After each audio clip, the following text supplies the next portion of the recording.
Guidonia Airfield, Rome, June 1943. Engineer Capo Filippo Zappata wiped the sweat from his forehead as he circled the aircraft sitting on the runway under armed guard. The twin-boom American fighter gleamed in the Mediterranean sun, its aluminum skin unmarked except for a few scratches from the emergency landing in Sardinia 3 days earlier. A navigation error had delivered this technological treasure into Italian hands. A Lockheed P-38’s Lightning, completely intact, with both Allison engines still warm from the flight north.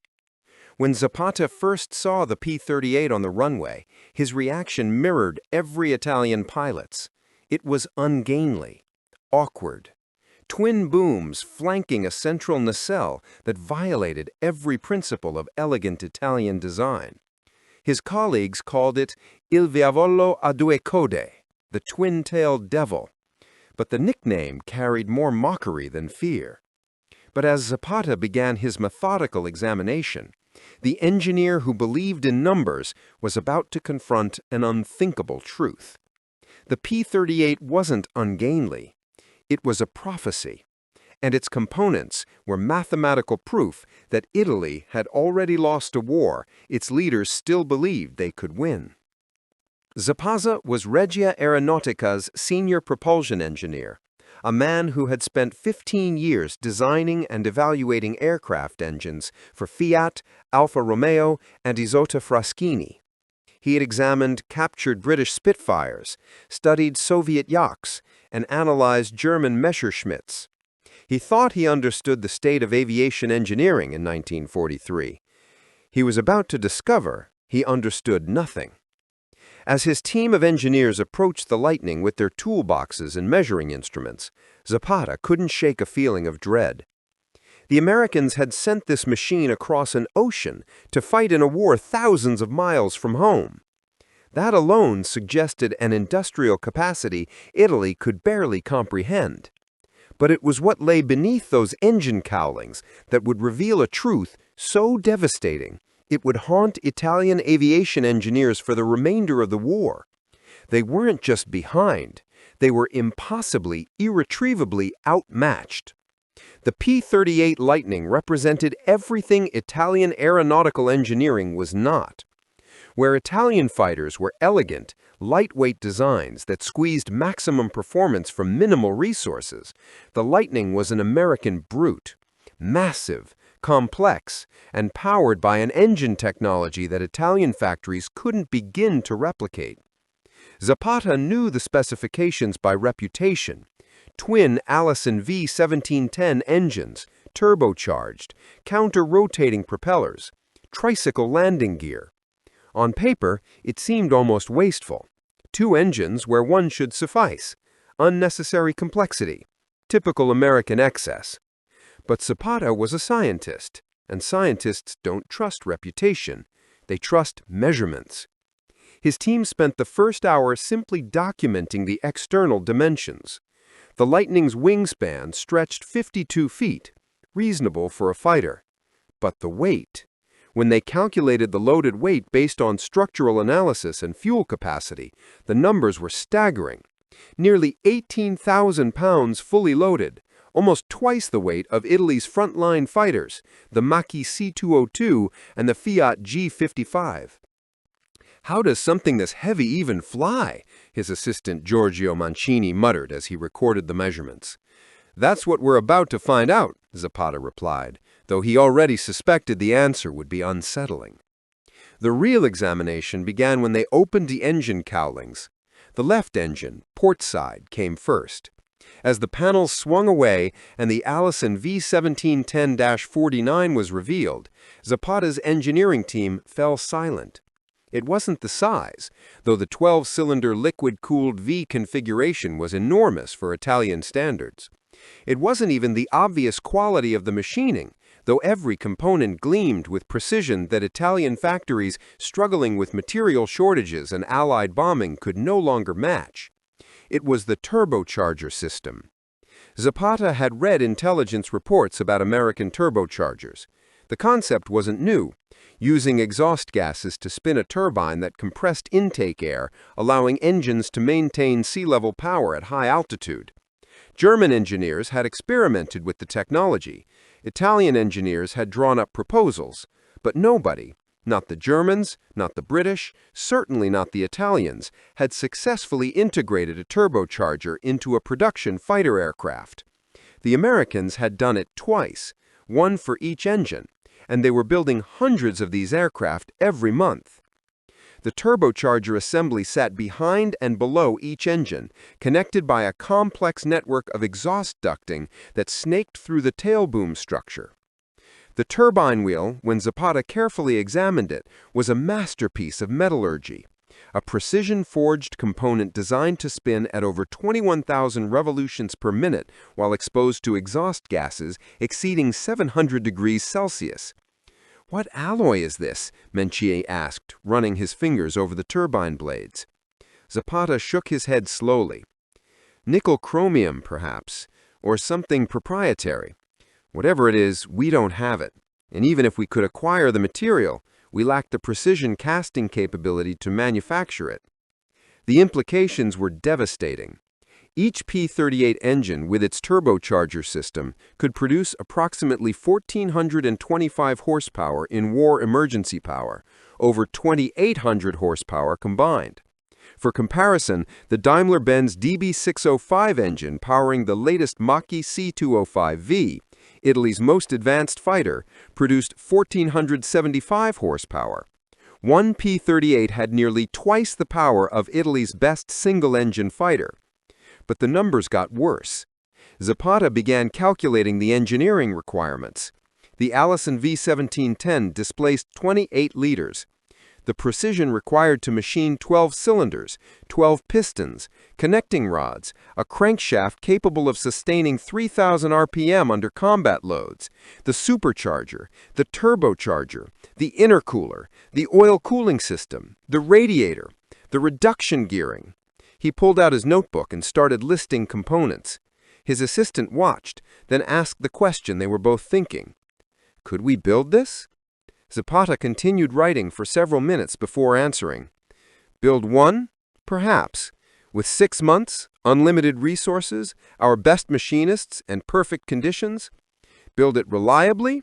No. Build hundreds? Impossible. The cooling system alone was a revelation of American engineering sophistication. The Allison used a liquid cooling system with remote radiators mounted in the wing leading edges, a position that minimized drag while maximizing cooling efficiency. The radiators themselves were precision-manufactured cores with hundreds of tiny tubes, each brazed with exact tolerances to prevent leaks while maximizing heat transfer. Italian radiator technology lagged years behind. Their radiators were heavier, less efficient, and prone to combat damage. The American design integrated armor protection, redundant coolant passages, and a glycol mixture that operated at higher temperatures than Italian systems could handle. "They've solved problems we didn't know existed," Mancini observed, tracing the coolant lines with his finger. "They've solved problems we knew existed but couldn't afford to address," Zappata corrected. The counter-rotating propellers represented another layer of complexity. The left engine rotated clockwise, the right counterclockwise, eliminating the torque effect that plagued single-engine fighters. This required mirror-image reduction gearing, different propeller governors, and careful synchronization of the engines. Zappata examined the reduction gearing, a precise assembly that converted the engine's 3,000 RPM to approximately 1,400 RPM at the propeller shaft. The gears were hardened steel, precision-cut with tolerances measured in thousandths of an inch. "We couldn't make these gears," his metallurgy specialist, Domenico Russo, said flatly. "Not with our current steel quality, not with our heat treatment capabilities. These gears need to transmit 1,500 horsepower without failing. Our gears would strip under half that load." As the examination continued, a pattern emerged that Zappata found more disturbing than any single component. Every system on the P-38 was designed with redundancy, maintainability, and operational flexibility in mind. The electrical system used a 24-volt architecture with redundant generators, one per engine. If one generator failed, the other could power all essential systems. Italian fighters used 12-volt systems with a single generator. The hydraulic system, which powered the landing gear, flaps, and dive brakes, included redundant pumps and multiple circuit breakers. Italian fighters often used mechanical systems or single-point hydraulic systems that were vulnerable to combat damage. The fuel system incorporated self-sealing fuel tanks, a technology Italy had only recently begun implementing, with complex cross-feed capabilities that allowed fuel to be transferred between tanks or engines shut down for economy crews. But it was the ammunition capacity that truly shocked the Italian engineers. Each P-38 carried a 20mm Hispano-Suiza cannon with 150 rounds and 4 Browning M2 .50 caliber machine guns with 500 rounds each, all concentrated in the nose. Total firepower, 1 cannon and 2,000 rounds of heavy machine gun ammunition. The Mach-E C-205V carried 2 12.7mm machine guns with 400 rounds each and 1 20mm cannon with 200 rounds. The P-38 had 3 times the ammunition capacity and significantly more hitting power. "They built a flying battleship," Mancini said, examining the ammunition feed mechanisms. "Look at these feed systems. They're designed to function under high G maneuvers without jamming. These motors," he pointed to the electric ammunition boost motors, "ensure positive feeding even when the pilot is pulling 6 Gs in a tight turn." Zappata was taking notes furiously, but he'd stopped writing technical specifications. Instead, he was calculating production requirements. Each P-38 required approximately 50,000 individual parts. The engines alone contained over 6,000 components each. The electrical system included 8 miles of wiring. The hydraulic system required precision machined valves and seals that Italian suppliers couldn't reliably produce. The aluminium airframe required alloys Italy was struggling to obtain due to material shortages and Allied blockades. He looked up at the Lightning sitting on the tarmac, and for the first time in his career, Filippo Zappata felt genuine despair. This wasn't just an enemy aircraft. It was evidence of an industrial revolution that had left Italy behind. That evening, Zappata sat in his office at Guidonia and began writing his report. The technical specifications filled 12 pages: measurements, component analyses, materials assessments, and performance calculations. But it was the final section, marked Strategic Assessment, that Zappata knew would be controversial. He wrote, "The Lockheed P-38 Lightning represents a level of aeronautical engineering sophistication that exceeds Italian manufacturing capabilities by a margin of approximately 5 to 7 years at our current development rate. More significantly, the aircraft demonstrates American industrial capacity operating at a scale we cannot match. Specific findings: the Allison V1710 turbocharged engine produces 1,425 horsepower, nearly equivalent to our most powerful engines, but with superior altitude performance due to turbocharging. Italian industry lacks the metallurgy, precision machining, and quality control to replicate this engine.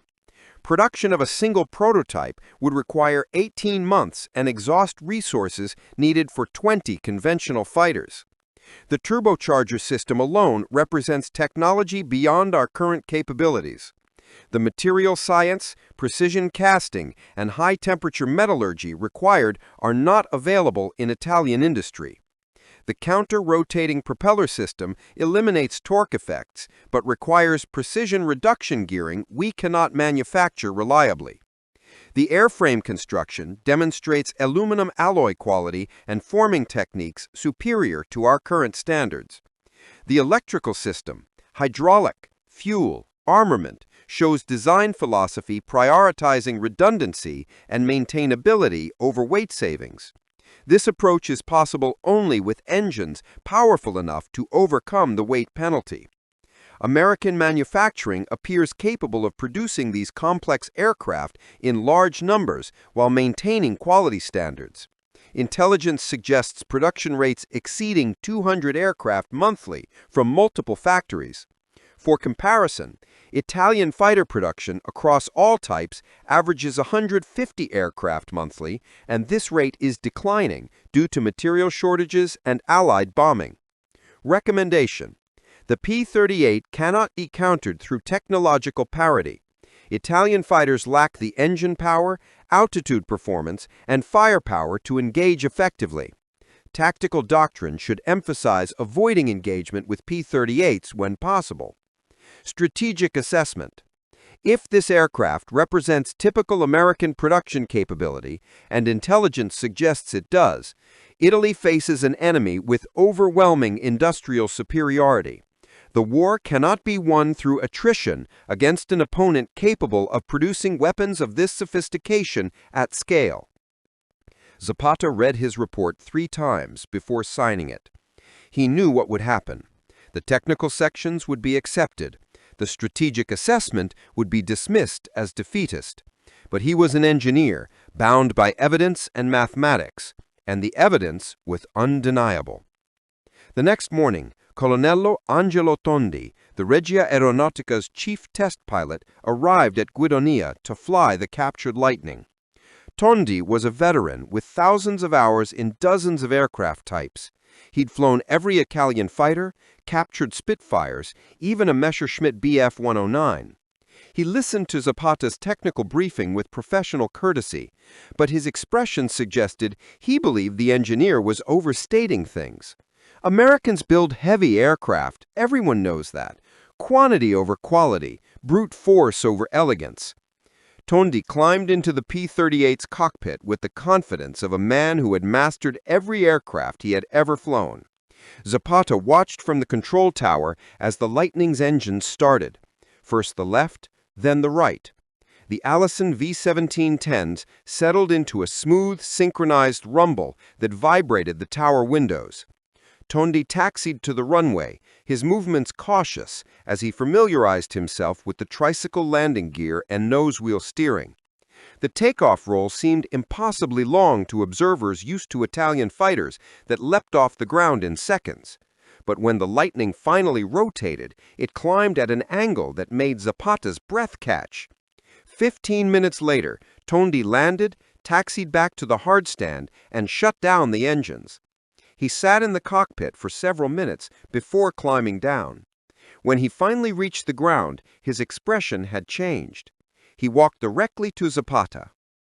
"Everything in your report is correct, and you understated some things. At altitude, this aircraft is untouchable. At 25,000 feet, it was still accelerating. The climb rate exceeds anything I have experienced. The control harmony is excellent, heavy but precise. The visibility is outstanding. The firepower—" He paused. "I fired the test burst. It was like unleashing thunder. The cannon and 4 machine guns all firing from the nose with no convergence issues. Point the aircraft at the target and pull the trigger. Everything in front dies." Zappata nodded slowly. "Can we counter it?" Tondi was silent for a long moment. "Not with anything we have. Not with anything we're developing. The Mach-E C-205V is excellent at medium altitude. The Fiat G55 has good firepower, but neither can match this American fighter in the regime where modern air combat occurs. High altitude, high speed, sustained operations. And you say they're producing these at scale?" Intelligence estimates 500 per month by late 1943. Tondi laughed, but there was no humor in it. 500 of these per month. We produce, 50 Mach-Es and 30 Fiats on a good month? And they're producing B-17s and B-24s by the thousands. P-47s, P-51s, ships, tanks, everything. He looked back at the Lightning. "And what does that tell you about this war?" Zappata had no answer. The question was rhetorical anyway. Over the following weeks, Italian engineers conducted exhaustive tests on the captured Lightning. They flew it against Italian fighters at various altitudes and speeds. This assessment reached the desk of Maresciallo dell'Aria Rino Corso Fusier, chief of the Italian Air Force. Fusier read it carefully, then filed it away. There was nothing to be done. Italy lacked the industrial capacity to replicate American technology. German support was focused on their own programs. The best Italian engineers could do was optimize existing designs and hope that pilot skill and tactical creativity could overcome material disadvantage. It wouldn't be enough. Everyone knew it, but nobody could say it publicly. On August 11, 1943, Tondi flew the captured Lightning in combat. Intelligence reported a formation of American B-24 Liberators returning from bombing Terni. Tondi took off from Guidonia, climbed to altitude, and positioned himself to attack. Using the Lightning's familiar silhouette to close undetected, he opened fire on a straggling bomber. The concentrated firepower of the cannon and 4 machine guns tore into the Liberator. Tondi claimed the kill, possibly a B-24 named Bonnie Sue or the Lady Evelyn, depending on conflicting records. It was a small victory. A captured American fighter, flown by Italy's best test pilot, had destroyed 1 American bomber. For propaganda purposes, it was useful. For strategic purposes, it was meaningless. The Lightning was grounded shortly thereafter. Without spare parts, without maintenance manuals, without the logistics support that kept American P-38’s flying, the captured aircraft became a hangar queen. Tondi never flew it again. The war moved on. Italy surrendered in September 1943. The Lightning at Guidonia fell into German hands, then was eventually destroyed to prevent recapture. Zappata's report survived in archives, a technical document marking the moment when Italian engineers confronted the full measure of American industrial might and found themselves unable to respond. After the war, when production figures were declassified, Zappata's estimates proved conservative. The United States produced 10,037 P-38 Lightnings of all variants. Each one required 2 Allison V-1710 engines, 20,074 engines just for the Lightning program. The Allison V-1710 engine was also used in P-40s, P-39s, and P-63s. Total production exceeded 70,000 engines. Italy's entire wartime production of aircraft engines across all types and manufacturers was approximately 13,000 units. America had produced 5 times that many of a single advanced engine type. The disparity extended to every category. America produced over 300,000 aircraft during the war. Italy produced approximately 11,000. American aluminum production in 1943 alone exceeded Italy's total wartime output. American factory workers, many of them women who had never worked in manufacturing before, assembled complex aircraft with precision that Italian craftsmen struggled to match. Years later, in the 1960s, an Italian aviation historian interviewed Filippo Zappata about his examination of the captured P-38. The engineer, retired and reflective, spoke carefully about that June day in 1943. "I knew we would lose the war when I opened those engine cowlings," Zappata said. "Not because of any single component, but because of what the entire aircraft represented. The Americans had built a fighter that required 50,000 parts, including 2 of the most complex engines in existence, and they were producing them in quantities we couldn't match with our simplest designs. When I calculated the man-hours, the materials, the precision machining, the quality control required, it was clear we were fighting an industrial giant that had barely begun to mobilize. The P-38 wasn't their best fighter. It was just one of several advanced types they were producing simultaneously. While we struggled to build 100 fighters per month, they were building thousands, all of them as good or better than our best designs. Did you ever fly in a P-38? The historian asked. Zappata smiled. No. Tondi offered, but I declined. I'm an engineer, not a pilot. But I didn't need to fly it. The numbers told me everything. Power-to-weight ratio, wing loading, thrust available versus thrust required. The mathematics of flight performance are unforgiving.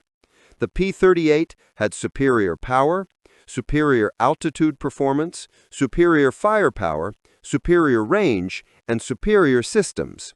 It was better, and there were thousands of them.